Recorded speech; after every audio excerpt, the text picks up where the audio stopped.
ci xalifa bi Baye Serigne Abdourahim Seck di ñaan yàlla sàmm ne ko wattale ko waaye di ñaan itam xalifa yi fi jaar yëpp itam di wax rek ni ñun naka jekk rek militaire lañu ci kër gi boo xam ne nii suñu tani duñ ko suñu daal duñ ko suñu laxasaay fu ñu toll bu ñuy tëdd mi ngi ak moom pour liggéeyal Seexu Canaba liggéeyal diine ji liggéeyal tarixa bi kon bu ñu sëriñ bi dessiné waatee ci kanamu njabootu maam Ahmadou Laak loolu day war ne rek li ñuy besal rek mooy daggiwaat suñu ëllëg nekkaat ci waar wi di bay ñu am kontaan trop nag ci ñi nga xay sëñ bi dana joxaat ay ndombay tànk ndax itam maam sëñ Canaba Mama Talla Seck dañu julli ba pare wasifa mu ne nañ lem mbalaan mi am ko yëkkati mbalaan mi di mat mu ne kay jàppal fee kay jàppal fee kay jàppal fee ñu yëkkateenoo mbalaan mi mu ne waxaaka sa diine si lu kenn di sàmm ruur na kon ñu am kontaan trop sëriñ bi dénk na ba pare jël alaaj Jóob dénk ko gàmmu ji alaaj yi di koo xam ne ñu pas-pasam téem taxawaay dafa yàgg ci gër gi jël suñu rak sëñ Cheikh Amadou bàyyi sëñ Alpha Mamadou jox ko tam mu yore kaddu sëriñ ci Canaba ndax tam lu ñëpp ba kenn ku ne di am foo taxawee waaye meetaal jaaj tam nekk ci suñu ginnaaw coiffé ñun ñëpp nekk jaraafu dëkk bi noonu tam lañu amee ay chef de quartier yoo xam ne ñun bi ñuy fi nekk fii ak Baye Cheikh Amadou ñu nekk fii ak sëñ Ousseynou Xaar Canaba nekkoon ne ñeenti quartier mais fi mu toll nag dañu bëgg a daggiwaat ëllëg yi duggaat ci waar yi yokkaat Canaba fexe ko mu nekk fukki quartier wala 8 quartier ñu amaat yeneen chef de quartier ndax sàmm Canaba gën a yomb sàmmal diine ji gën a yomb sàmmal tarixa bi gën a yomb waaye liggéeyu suñ bi tam gën a am ay jàppandal ñu ci occasionné woon di wax ni ñu ngi wàcc setal xam naa waxtaanu gu maire ak coordinateur ban bis la mais après màggal Canaba dina def mobilisation setal boo xëy nañu ko daan defee ak Alaaji Diop mi nga xëy moom lañu dénk gàmm gi ak chef de quartier yi ak maire Talla Diagne mi nga xëy mooy yore commune bi ak waa ICC ñëpp ak dëkk yi ñu wër muy kër may sañ jàkk Touba gi dañ def mobilisation setal boo xëy dañuy yenn Canaba setal dëkk bi yëpp ndax ñëpp xam nañ ne ren moom gàmm gi ci digg nawet lay doon ñax mi dafa tooy wowagul kon mbay bu bari la laaj ak ratu waa ICC dinañ ñëw alaaji daana ci woo waa Koura kii nu mu tuddati waa presse bi ak kii nu mu tuddati waa service d'hygiène tam dinañ ci ñëw ñu ci di passage ñu ci gërëm maire ndax itam produit yëpp peut-être moo ciy jàppale waa service d'hygiène ñu désinfecté dëkk bi yëpp nag kon ñu ngi sant di gërëm di ñaan daal di ñaanal presse bi yëpp nag nii ngeen ñëwatee nag bu leen manqué noonu gàmmu gi bu kenn def yéen nag njëkk noo bokk diine ji bokk tarixa bi bokk lépp ba Abdourahim nag yàlla na fi yàgg yàlla na wér di sant rakkam sëñ Assane Seck xalifaam sa Canaba ko sax di sant sëñ Jibril Seck di sant imaamu ratib ak daay Sikurlaay ak baytu rahmat waaye di sant presse bi yëpp nag waaye di wax Alpha Sall nag Canaba TV mu dalal leen moo gindi ko ak Samsu TV suñuy xarit rek suñuy kii fi Malick Sarr suñu wàllu xel fa jazaakumullahu xayran. أعوذ بالله من الشيطان الرجيم بسم الله الرحمن الرحيم الحمد لله رب العالمين والصلاة والسلام على نبينا محمد صلى الله عليه وسلم maa ngi nuyu mbokki jullit yi yëpp di nuyu xalifa bi te di ko ñaanal yàlla subhanahu wa taala yàlla guddal fanam yéene yi nga xamante ni moom la am ci diine ji yàlla na liggéey lu kawe loolu macha allah man nag maa ngi tudd Cheikhu Amadou Seck di doomi baay Alpha Mamadou Seck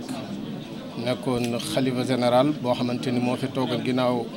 ba fi sama baay Ibrahima Seck bàyyi ko macha allah. waaw ni ma ko yéegee mooy woyof na toy mais diis na woyof na toy ci su ma xoolee ni ñun ban amee juróom-ñaari at ba léegi fépp fu ñu mas a nekk ndigal moo ñu fa teg bàyyi tu commencé ko sa Kokki aw Thiès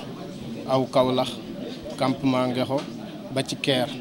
ba ci Diourbel gii ma nekk sax xalifa bii nga xamante ni moo fi bàyyi ko moo sàkk woon ñu yóbbu ma fa ma bañ ko sori mu amoon ay naal yu kawe tamit ci man naal yooyu comme ni ko xalifa bi waxe woon rek nga xamante ni ñoom ñaar benn lan woon sama baay Abdourahim ñëw mottali yéene yooyu macha allah tey diis na nag ci boo xoolee ni ñun la yow yaay annaatixu rasmi yow yaay wax ci kàddu njaboot gi loolu ci côté boobu dana diis waaye dañuy ñaan yàlla subhanahu wa taala rek lépp lu ñuy wax yàlla nañ ca jiital yàlla mu nekk lu dëggu mu nekk loo xamante ni wax ju sell lay doon lépp loo xamante ni wax ju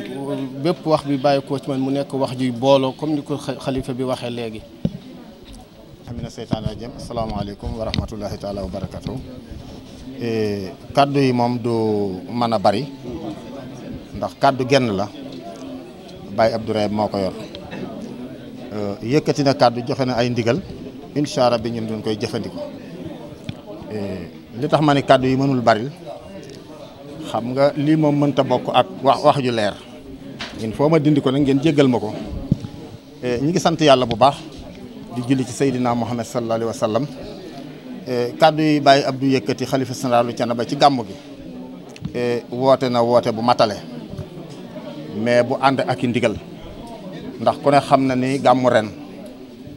li ci xew mës ta xaw ci gàmmu bu nu nee Thiénaba gàmm na téeméeri at ak ñeent fukk ak benn te mu yëkkatiwaat kàddu ni li nga xam ni moom la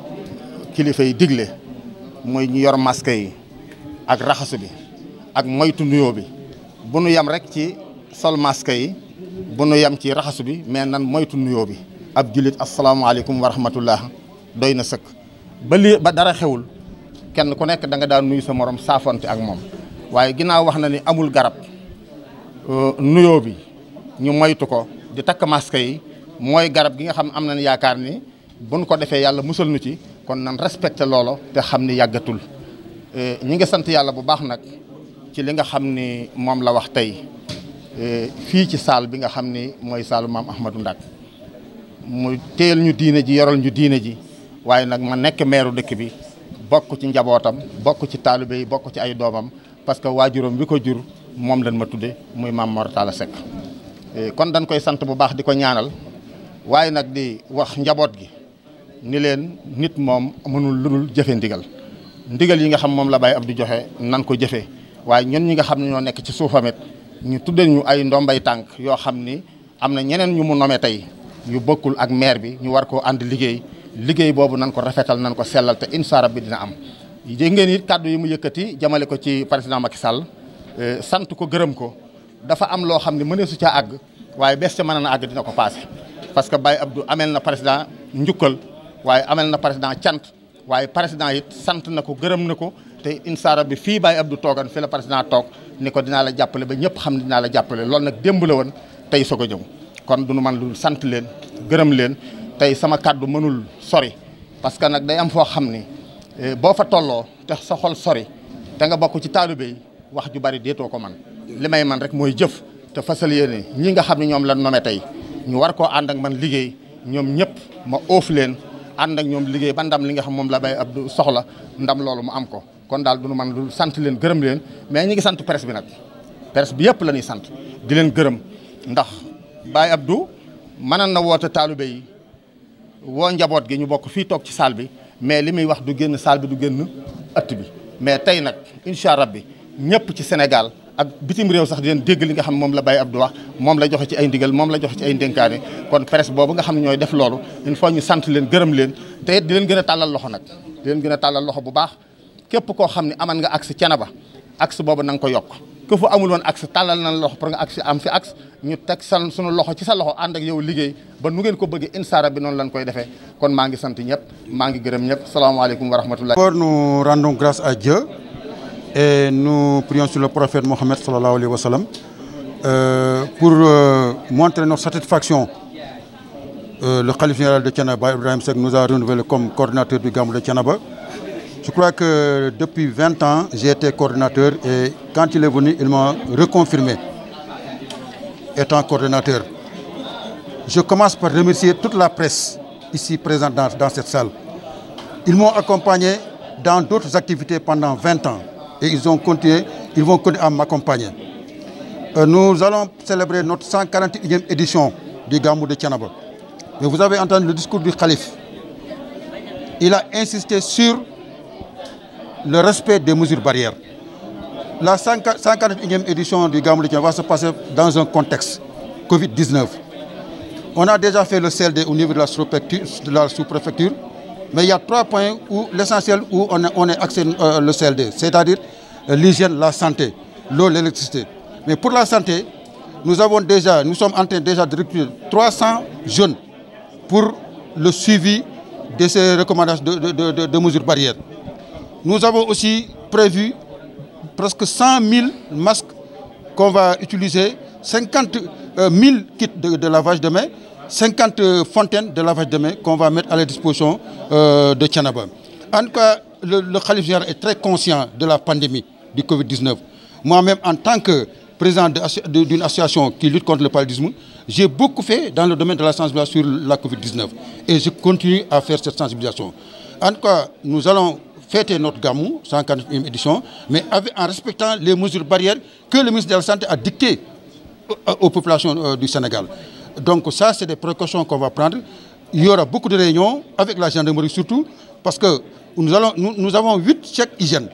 qu'on va installer à Thiénaba. Et chaque pèlerin qui va entrer va porter son masque et va laver les mains, parce qu'il y aura des jeunes qu'on va mettre dans les 8 entrées de Thiénaba pour prendre en charge ces pèlerins qui viennent et qui font des va-et-vient. En tout cas, nous avons pris toutes les dispositions pour que vraiment cette pandémie qui secoue le monde entier, hein, ce n'est pas seulement le Sénégal, c'est le monde entier qui est secoué par cette pandémie. C'est pour cela, sur les directives du ministre de la Santé, à travers M. le Président de la République, et sur les directives du Khalife général de Thiénaba, le comité d'organisation que je dirige va prendre toutes les dispositions idoines pour vraiment gérer cette pandémie,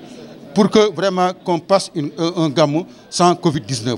Et pour terminer, je reviens encore remercier cette presse, parce que la communication c'est très important à cette situation. Quand on parle de pandémie, quand on parle de Covid, il faut une bonne communication. C'est pour cela que j'appelle toute la presse nationale, régionale, vraiment de diffuser largement